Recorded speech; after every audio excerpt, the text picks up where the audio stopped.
আসসালামু আলাইকুম। টাঙ্গাইলের গোপালপুর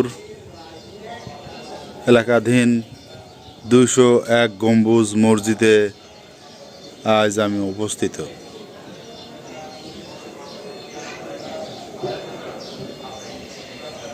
কেউ যদি মনে করে যে আমি হজ করতে যাব, যেতে পারে। যার সামর্থ্য নাই সে টাঙ্গাইলের গোপালপুরে এই ২০১ গম্বুজ মসজিদে আসলেই আল্লাহ তাআলা তার মনের ইচ্ছা বা আকুতি অবশ্যই পূরণ করবে ইনশাআল্লাহ।